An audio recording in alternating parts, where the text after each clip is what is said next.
ಚುನಾವಣೆ ಅಂತ ಬಂದಾಗ ಕೃಷ್ಣ ಬೈರೇಗೌಡರು ಬರ್ಬೋದಾ ಹಿನ್ನೆಲೆಗೆ? ನೋಡಿ, ನಾನು ಜನ ನನಗೆ 6 ಬಾರಿ ಶಾಸಕರನ್ನಾಗಿ ಮಾಡಿದ್ದಾರೆ ಕರ್ನಾಟಕದಲ್ಲಿ. ನನ್ನ ತಂದೆ ತಾಯಿ ಪುಣ್ಯ ನನಗೆ ಸಿಕ್ಕಿದೆ. ತಾವು ಇದಕ್ಕಿಂತ ಜೀವನದಲ್ಲಿ ನಮ್ಗಿನ್ನೇನು ಬೇಕು? ಕಾಂಗ್ರೆಸ್ ಪಕ್ಷ ನನ್ನನ್ನ 3 ಬಾರಿ ಮಂತ್ರಿ ಮಾಡಿದೆ. 5 ವರ್ಷ ಕೃಷಿ ಮಂತ್ರಿಯಾಗಿ ಸಂಪೂರ್ಣ ಅವಧಿಗೆ ಕೆಲಸ ಮಾಡಿದವನು ನಾನು ಒಬ್ಬನೇ ಅನ್ಸುತ್ತೆ 40 ವರ್ಷದ ಇತಿಹಾಸ. ಇನ್ನೆಲ್ಲ 2 ವರ್ಷ 3 ವರ್ಷ RDPR ಸಚಿವನಾಗಿ ಕೆಲಸ ಮಾಡಿದೆ. ಇವತ್ತು ಕಂದಾಯ ಸಚಿವನಾಗಿ ಕೆಲಸ ಮಾಡೋ ಅವಕಾಶ ಪಕ್ಷ ಕೊಟ್ಟಿದೆ. ಕೈ ತುಂಬಾ ಕೆಲಸ ಇದೆ ನನಗೆ. ದಿನದಲ್ಲಿ 24 ಗಂಟೆ ಅಲ್ಲ, 48 ಗಂಟೆ ಇದ್ರೂ ಕೂಡ ಸಾಲೋದಿಲ್ಲ, ಅಷ್ಟು ಕೆಲಸ ಇದೆ. ನಮ್ಮ ಅಧಿಕಾರಿಗಳೇ ನಮ್ಗೆ ಕೆಲಸದ ಒತ್ತಡ ಜಾಸ್ತಿ ಆಗ್ಬಿಟ್ಟಿದೆ ನೀವು ಬಂದ ಮೇಲೆ ಅಂತ ನನ್ನ ಮೇಲೆ ಕಂಪ್ಲೇಂಟ್ ಮಾಡ್ತಾರೆ. ಇಷ್ಟೆಲ್ಲ ಇರೋವಾಗ ಯಾಕೆ ಇರೋ ಕೆಲಸ ಮಾಡೋಣ? ಕೈಗೆ ಸಿಕ್ಕಿದ್ರಲ್ಲಿ ಏನೋ ಒಂದಷ್ಟು ಕೆಲಸ ಮಾಡಿದ್ರೆ ಹೇಳ್ತೇನೆ ಇರೋದ್ರಲ್ಲಿ ನಾವು ಕೆಲಸ ಮಾಡಿ ಏನೋ ಜನಕ್ಕೆ ಒಂದು ಕೈಲಾದಷ್ಟು ಅಳಿಲು ಸೇವೆ ಮಾಡಿದ್ರೆ ಅದೇ ಸೌಭಾಗ್ಯ ನಮ್ಮ ಪಾಲಿಗೆ. ಪ್ಲಸ್ ನನ್ನ ಪಕ್ಷದಲ್ಲಿ ನನಗೆ ಇಲ್ಲಿವರೆಗೂ ಕೂಡ AICC ಅಧ್ಯಕ್ಷರಿಂದ ಹಿಡಿದು ಯಾರೇ ಪಕ್ಷದ ಪದಾಧಿಕಾರಿ ಇರಲಿ, ಮುಖ್ಯಮಂತ್ರಿಗಳೇ ಇರಲಿ, ವೈಯಕ್ತಿಕವಾಗಿ ನನಗೆ ಗೌರವ ಕೊಟ್ಟಿದ್ದಾರೆ. ಆ ಗೌರವದ ಮುಂದೆ ಯಾವ ಅಧಿಕಾರನೂ ಕೂಡ ಸಮ ಅಲ್ಲ.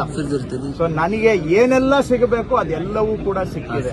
ಸೊ ನಾನು ಇನ್ಯಾವುದಕ್ಕೂ ಆತರ ನನ್ನ ಕೆಲಸ ಏನ್ ಪಕ್ಷ ನನಗೆ ಮುಖ್ಯಮಂತ್ರಿಗಳು ಕೆಲಸ ಕೊಟ್ಟಿದ್ದಾರೆ ಆ ಕೆಲಸ ಮಾಡ್ತಾ ಇದ್ದೇನೆ.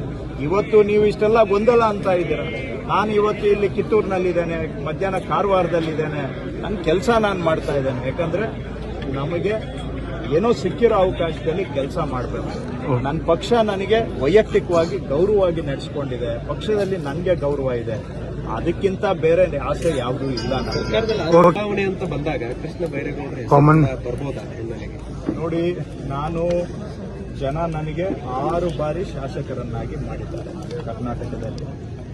ನನ್ನ ತಂದೆ ತಾಯಿ ಪುಣ್ಯ ನನಗೆ ಸಿಕ್ಕಿದೆ. ತಾವು ಇದಕ್ಕಿಂತ ಜೀವನದಲ್ಲಿ ನಮ್ಗಿನ್ನೇನು ಬೇಕು? ಕಾಂಗ್ರೆಸ್ ಪಕ್ಷ ನನ್ನನ್ನ 3 ಬಾರಿ ಮಂತ್ರಿ ಮಾಡಿದೆ. 5 ವರ್ಷ ಕೃಷಿ ಮಂತ್ರಿಯಾಗಿ ಸಂಪೂರ್ಣ ಅವಧಿಗೆ ಕೆಲಸ ಮಾಡಿದವನು ನಾನು ಒಬ್ಬನೇ ಅನ್ಸುತ್ತೆ 40 ವರ್ಷದ ಇತಿಹಾಸ. ಇನ್ನೆಲ್ಲ 2 ವರ್ಷ 3 ವರ್ಷ RDPR ಸಚಿವನಾಗಿ ಕೆಲಸ ಮಾಡಿದೆ. ಇವತ್ತು ಕಂದಾಯ ಸಚಿವನಾಗಿ ಕೆಲಸ ಮಾಡೋ ಅವಕಾಶ ಪಕ್ಷ ಕೊಟ್ಟಿದೆ. ಕೈ ತುಂಬಾ ಕೆಲಸ ಇದೆ ನನಗೆ. ದಿನದಲ್ಲಿ 24 ಗಂಟೆ ಅಲ್ಲ, 48 ಗಂಟೆ ಇದ್ರೂ ಕೂಡ ಸಾಲೋದಿಲ್ಲ, ಅಷ್ಟು ಕೆಲಸ ಇದೆ. ನಮ್ಮ ಅಧಿಕಾರಿಗಳೇ ನಮ್ಗೆ ಕೆಲಸದ ಒತ್ತಡ ಜಾಸ್ತಿ ಆಗ್ಬಿಟ್ಟಿದೆ ನೀವು ಬಂದ ಮೇಲೆ ಅಂತ ನನ್ನ ಮೇಲೆ ಕಂಪ್ಲೇಂಟ್ ಮಾಡ್ತಾರೆ. ಇಷ್ಟೆಲ್ಲ ಇರೋವಾಗ ಯಾಕೆ ಇರೋ ಕೆಲಸ ಮಾಡೋಣ? ಕೈಗೆ ಸಿಕ್ಕಿದ್ರಲ್ಲಿ ಏನೋ ಒಂದಷ್ಟು ಕೆಲಸ ಮಾಡಿದ್ರೆ ಹೇಳ್ತೇನೆ ಇರೋದ್ರಲ್ಲಿ ನಾವು ಕೆಲಸ ಮಾಡಿ ಏನೋ ಜನಕ್ಕೆ ಒಂದು ಕೈಲಾದಷ್ಟು ಅಳಿಲು ಸೇವೆ ಮಾಡಿದ್ರೆ ಅದೇ ಸೌಭಾಗ್ಯ ನಮ್ಮ ಪಾಲಿಗೆ.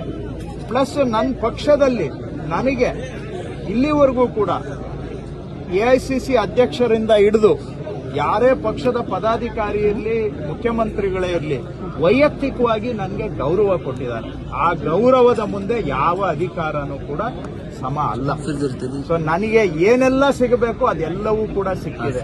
ಸೊ ನಾನು ಇನ್ಯಾವುದಕ್ಕೂ ಆತರ ನನ್ನ ಕೆಲಸ ಏನ್ ಪಕ್ಷ ನನಗೆ ಮುಖ್ಯಮಂತ್ರಿಗಳು ಕೆಲಸ ಕೊಟ್ಟಿದ್ದಾರೆ ಆ ಕೆಲಸ ಮಾಡ್ತಾ ಇದ್ದೇನೆ. ಇವತ್ತು ನೀವು ಇಷ್ಟೆಲ್ಲ ಗೊಂದಲ ಅಂತ ಇದ್ದೀರಾ. ನಾನು ಇವತ್ತು ಇಲ್ಲಿ ಕಿತ್ತೂರಿನಲ್ಲಿದ್ದೇನೆ, ಮಧ್ಯಾಹ್ನ ಕಾರವಾರದಲ್ಲಿದ್ದೇನೆ. ನನ್ನ ಕೆಲಸ ನಾನು ಮಾಡ್ತಾ ಇದ್ದೇನೆ. ಯಾಕಂದ್ರೆ ನಮಗೆ ಏನೋ ಸಿಕ್ಕಿರೋ ಅವಕಾಶದಲ್ಲಿ ಕೆಲಸ ಮಾಡಬೇಕು.